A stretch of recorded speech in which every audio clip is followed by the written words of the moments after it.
Good morning everyone. Road payment का हम लोग नया लेक्चर शुरू करने जा रहे हैं। इससे पहले फ्लेक्सिबल पेमेंट और रिजिड पेमेंट हम लोग देख चुके हैं।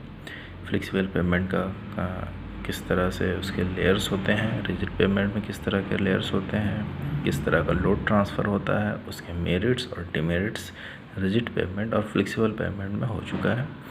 आगे बढ़ते हैं नेसेसिटी ऑफ सब बेस। सब बेस जैसा कि हम लोग देख चुके हैं, सब बेस क्या होता है उसके बारे में और थोड़ा सा देख लेते हैं, इसका नेसेसिटी और इसके रोल्स के बारे में।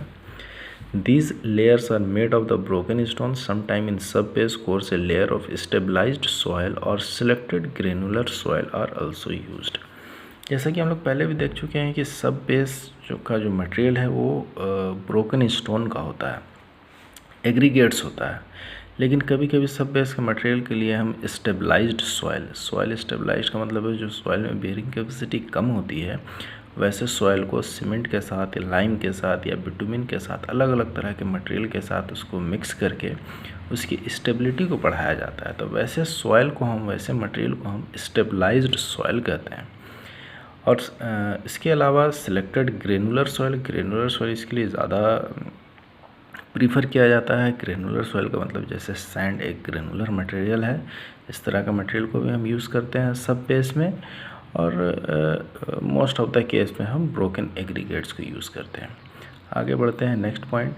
Eight some places boulders stone or burnt brick are also used as sub base course, but it is desirable to use the smaller aggregate in the sub base as well as soil aggregate mix.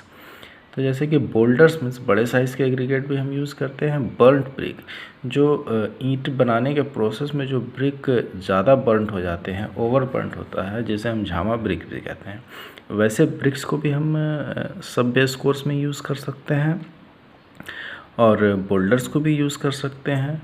लेकिन but it is desirable to use the smaller size, लेकिन smaller छोटे size का aggregates का use करना ज़्यादा suitable होता है the sub base as well as soil aggregate mix. और कुछ तरह के सॉयल और एग्रीगेट के मिक्स आते हैं जो इस तरह के मटेरियल्स को भी हम सब बेस में यूज़ करते हैं, जिससे इसकी लोड सपोर्टिंग कैपेसिटी अच्छी होती है। अगला टॉपिक देखते हैं, इसका क्या यूज़ है, क्या रोल है। Sub base is used under the flexible pavement primary to improve the load supporting capacity. इसका रोल क्या होता है? लोड सपोर्टिंग कैपेसिटी को इम्प्रूव करना है। जो सरफेस की तरफ से जो ऑटोमोबाइल का जो लोड आ रहा है उस लोड को इम्प्रूव करना, उस लोड कैपेसिटी को इम्प्रूव करना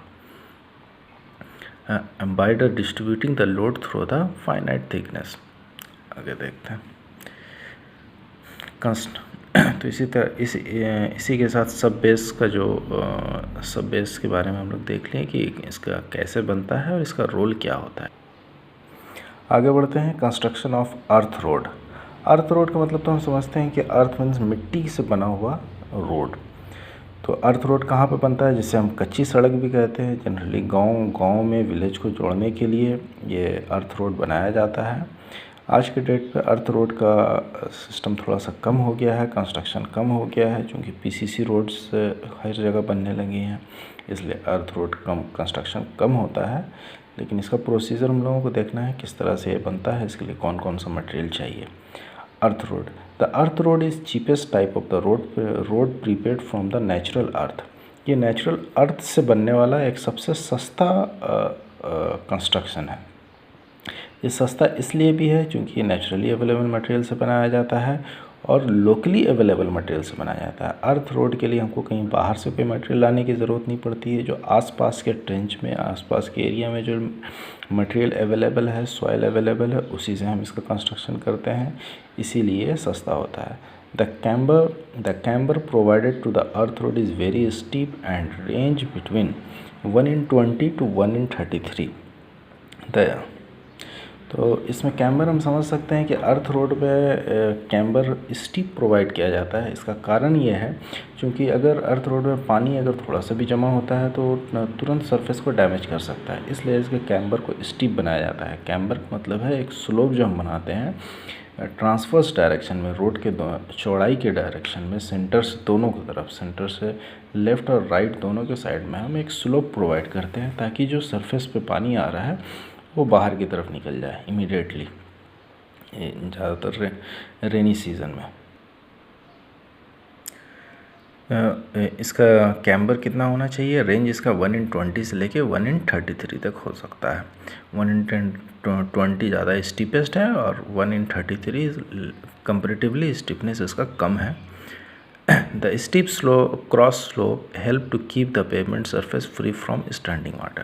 तो इसका पर्पस हम देख चुके हैं कि स्टैंडिंग वाटर को मतलब जमा होने से रोकने के लिए ये कैम्बर हम प्रोवाइड करते हैं, और स्टीप अगर स्लोप होगा तो सरफेस जो है फ्री ऑफ द वाटर रहेगा। अब इसमें देखते हैं specification of the material. Material के स्पेसिफिकेशन क्या है? क्योंकि मोस्ट ऑफ द मटेरियल इसका अर्थ है, सॉयल है, तो इसलिए सॉयल के अलग अलग जो इसके ग्रेड है उस ग्रेड को हम अलग अलग यूज़ करते हैं। क्ले कंटेंट बेस कोर्स और वियरिंग कोर्स के लिए हम देखते हैं बेस कोर्स में कितना होना चाहिए, और वियरिंग कोर्स में अगर हम बेस कोर्स के लिए बना रहे हैं तो clay content should be less then 5%। Wearing course के लिए अगर हम बना रहे हैं तो 10 to 18% wearing course. Silt content कितना होना चाहिए? बेस कोर्स के लिए 9 to 32% और वियरिंग कोर्स के लिए 5 to 15%। सैंड जो कोर्स मटेरियल है कंपेरेटिवली क्ले और सिल्ट के कंपेयर में, इसकी परसेंटेज कितनी होनी चाहिए? 60 to 80% बेस कोर्स के लिए। जैसा कि इससे पहले हम लोग सब बेस कोर्स में भी देखे थे, ग्रेनुलर मटेरियल का भी हम बना सकते हैं बेस कोर्स या सब base course. Sand 60 to 80% base course के लिए और 65 to 80% वियरिंग कोर्स के लिए। अब इसकी कुछ और प्रॉपर्टी है, geo technical property of that soil. तो जो सॉयल हम यूज़ कर रहे हैं उसका liquid limit should be less than 35 for the base course and wearing course as well. Plasticity index 6% से कम होना चाहिए बेस कोर्स के लिए, और वियरिंग कोर्स के लिए 4% से 10% तक के बीच वेरी कर सकता है। Preparation of earth road. अब अर्थ रोड को किस तरह से बनाते हैं, कंस्ट्रक्शन प्रोसीजर देख लेते हैं। The borrowed soil is dump on the prepared subgrade and pulverize the field moisture pulverized. अब जो बोरोड सॉइल है, जो सॉइल हम बोरो कर रहे हैं अपने आसपास के एरिया से, ट्रेंच से या फिर पिट से, वैसे सॉइल को हम लेकर आते हैं। सबग्रेड जो कि पहले से हम बना चुके हैं, जो लेवल कर चुके हैं। सबग्रेड जैसा हम जानते हैं कि अर्थ, नेचुरल अर्थ का जो पार्ट होता है, कॉम्पैक्टेड पार्ट होता है, उसी को हम सबग्रेड कह रहे हैं। तो सबग्रेड को पहले हम प्रिपेयर कर लेते हैं, लेवल कर लेते हैं, और उसमें अगर कोई रूट्स हैं, कोई फॉरेन मटेरियल्स है, उसको मटेरियल्स को हटा के क्लीन करके उसको हम पहले तैयार करते हैं। उसके बाद बोरोड सॉइल को उसमें डंप करते हैं। एंड पल्वराइज्ड का मतलब अगर सॉइल के अंदर कोई लम्स हैं तो उस सारे लम्स को तोड़ के उसको फाइन कर लेते हैं, उसको क्रश कर देते हैं।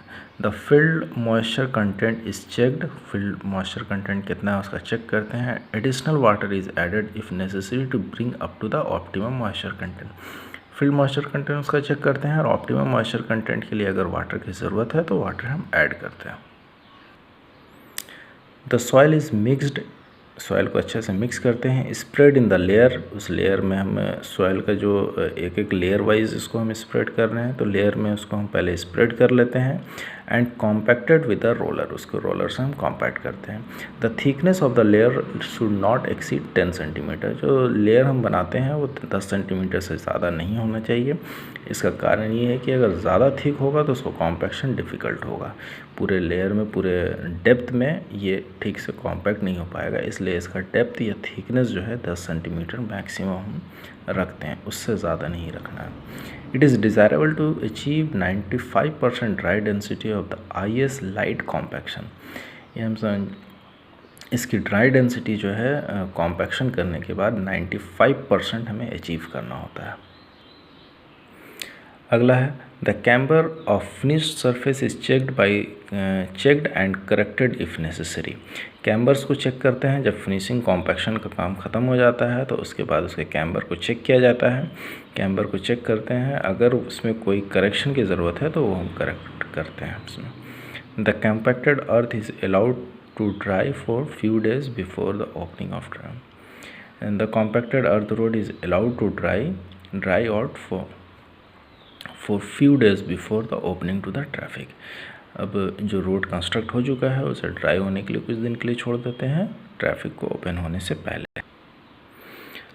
अगला हम देखते हैं water bound McAdam road. Water bound McAdam लोग, जैसा कि हम लोग जानते हैं कि John McAdam he was the engineer who has first invented this kind of road.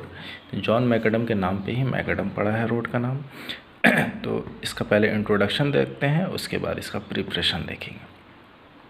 Introduction. Water bound McAdam, WBM इसे भी कहते हैं। WBM was used earlier as wearing course, but nowadays it serve as a base course of the pavement। जब PCC road और bitumen road जब तक नहीं आया था प्रचलन में, तब तक हम WBM रोड को एज ए वियरिंग कोर्स हम यूज़ करते थे। लेकिन आज के दिन में वियरिंग कोर्स में हम इसे यूज़ नहीं करते हैं, इसे बेस कोर्स में यूज़ करते हैं। और कहीं कहीं रूरल एरिया में अगर कहीं पे अगर PCC रोड या बिटुमिनस रोड बनाना अगर पॉसिबल नहीं होता है, तो वैसी जगह में हम WBM रोड भी यूज़ कर सकते हैं। It is made with the crushed or broken aggregate, mechanically interlocked by the rolling, and voids is filled with the screening और binding material। सिंपल है, इस पे जो मटेरियल है वो हमारा क्रस्ड और ब्रोकन एग्रीगेट्स होता है। इसे रोल किया जाता है इंटरलॉक करने के लिए, ताकि एक दूसरे को अच्छे से बॉन्ड कर ले, और उसके बाद रोलिंग करने के बाद इसके ऊपर स्क्रीनिंग या फाइन मटेरियल्स जो कि जिसमें थोड़ी सी बाइंडिंग प्रॉपर्टी हो, जैसा कि लाइम हो सकता है या फिर किसी तरह का सॉइल हो सकता है, अच्छी क्वालिटी का सॉइल जिसमें बाइंडिंग प्रॉपर्टी हो, वैसे सॉइल को हम इसमें लेड कर सकते हैं। तो स्क्रीन मटेरियल, फाइन मटेरियल्स को इसके ऊपर रोलिंग के बाद इसको हम लेड करते हैं, और उसके बाद फिर से इसको कॉम्पैक्ट किया जाता है। The thickness of each compacted layer The thickness of each compacted layer of the WBM range from 10 cm to 7.5 cm। जैसा कि अर्थ रोड में भी हम देखे थे कि thickness of the each layer 10 centimetre से ज़्यादा नहीं होना चाहिए, तो यहाँ पे भी है इसी तरह का 7.5 सेंटीमीटर से 10 सेंटीमीटर के बीच का इसका लेयर का थिकनेस होना चाहिए, ताकि ये प्रॉपर कॉम्पैक्ट हो सके depending upon the size and gradation of the aggregate. और ये थिकनेस ऑफ द लेयर जो है ये एग्रीगेट के साइज़ पे डिपेंड करेगा कि इसका थिकनेस 7.5 हो, 8 हो, 9 हो या फिर 10 हो। जैसे कि WBM रोड है कम्प्लीटली ये क्रस्ड एग्रीगेट से बन रहा है, और इसमें बहुत थोड़ी सी मात्रा में स्क्रीनिंग मटेरियल या बाइंडिंग मटेरियल भी यूज़ होते हैं। तो मोस्टली हम यहाँ पे जो डिस्कस करेंगे स्पेसिफिकेशन ऑफ द मटेरियल में इसके एग्रीगेट्स का। तो एग्रीगेट्स अगर हम WBM सब बेस में यूज़ कर रहे हैं, बेस में यूज़ कर रहे हैं या वियरिंग कोर्स में यूज़ कर रहे हैं, इसके हिसाब से इसकी क्या प्रॉपर्टीज़ होनी चाहिए। एब्रेशन वैल्यू इसकी लॉस एंजलिस एब्रेशन वैल्यू 60% होनी चाहिए सब बेस के लिए, 50% होनी चाहिए बेस कोर्स के लिए, और 40% होनी चाहिए वियरिंग कोर्स के लिए। इम्पैक्ट वैल्यू 50% होनी चाहिए सब बेस के लिए, 40% होनी चाहिए वियरिंग कोर्स के लिए, बेस कोर्स के लिए, और 30% होनी चाहिए वियरिंग कोर्स के लिए। उसी तरह फ्लैकीनेस इंडेक्स का वैल्यू मतलब जो फ्लैकी एग्रीगेट्स हैं वो 15% से ज़्यादा किसी भी केस में नहीं होना चाहिए। इसका प्रोसीजर देखते हैं, how to preparation of the WBM road. The coarse aggregate are spread uniformly to the proper profile or even thickness upon the prepared foundation। जो भी सब ग्रेड हम बना चुके हैं या फिर सब बेस अगर हम बना चुके हैं, तो उसके ऊपर हम WBM का बनाने के लिए सबसे पहले उस पर एग्रीगेट्स हम स्प्रेड करते हैं यूनिफॉर्मली पूरे थिकनेस में, जितना हमको लेयर का थिकनेस चाहिए उसमें पूरे एरिया में हम स्प्रेड करते हैं। After the spreading of the coarse aggregate properly compaction is done by the 3-wheel power roller of the capacity 6 to 10 ton. तो एग्रीगेट्स को स्प्रेड करने के बाद इसको रोलिंग किया जाता है। रोलिंग करने के लिए हम लोग 6 से लेकर 10 टन के बीच का रोलर, 3-wheel रोलर जो है उसको हम यूज़ करते हैं। और वाइब्रेटरी रोलर, ये roller simple normal tandem roller भी हो सकता है या फिर वाइब्रेटरी रोलर भी हो सकता है, depend upon the aggregate types. And weight of the roller depend upon the type of the coarse aggregate. और वेट 6 से लेकर 10 टन के बीच में वेरी करता है, और ये 6 भी हो सकता है, 7 भी हो सकता है, 8 या 9 जो भी हो सकता है। और ये डिपेंड करेगा हमारा एग्रीगेट्स के टाइप पे, एग्रीगेट्स कैसा है उसकी क्वालिटी पे। After the compaction of the coarse aggregate, screening are filled gradually over the surface to fill the voids between the aggregates.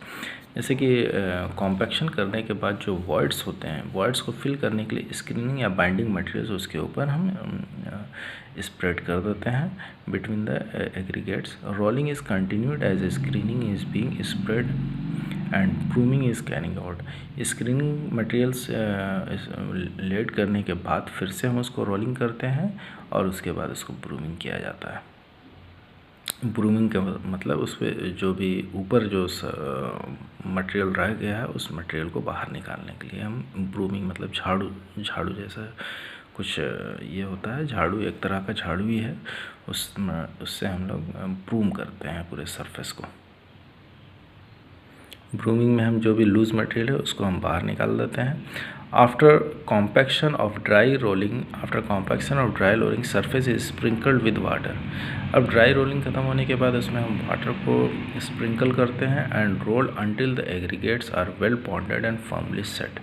और वाटर स्प्रिंकल करने के बाद फिर से उसको रोलिंग करते हैं और तब तक रोलिंग करते हैं जब तक कि एग्रीगेट फर्मली सेट नहीं हो गया हो. Next step is to application of the binding material. 2 successive thin layer of the binding material is applied and rolled 6 to 10 ton. The next step is application of binding. अब screening material के बाद इस पर हम rolling हो जाता है. Dry rolling के बाद वेट रोलिंग होता है. वेट रोलिंग होने के बाद इसमें हम बाइंडिंग मटेरियल यूज़ करते हैं. बाइंडिंग मटेरियल में लाइम हो सकता है या फिर कोई अच्छी क्वालिटी का सॉइल भी हो सकता है. अब बाइंडिंग मटेरियल्स उसमें लेड करने के बाद फिर से इसको रोल किया जा सकता है या रोल किया जाता है 6 से 10 टन के रोलर से. The surface is left for the drawing overnight. उसके पूरे रात भर इसको सूखने के लिए छोड़ देते हैं. नेक्स्ट मॉर्निंग हंग्री स्पॉट्स, अगर कोई स्पॉट्स रह गए हैं जो कि रोल नहीं हो पाए हैं या फिर जो गड्ढा अगर कहीं पे बन गया है, स्पॉटेड है, तो located and filled with the screening और बाइंडिंग मटेरियल. उसको स्क्रीनिंग और बाइंडिंग मटेरियल से फिल करके फिर से उसको कॉम्पैक्ट कर दिया जाता है manually. It is allowed to completely dry before the opening to the traffic. और ट्रैफिक ओपन करने से पहले इसको अच्छी तरह से सूखने के लिए छोड़ देते हैं.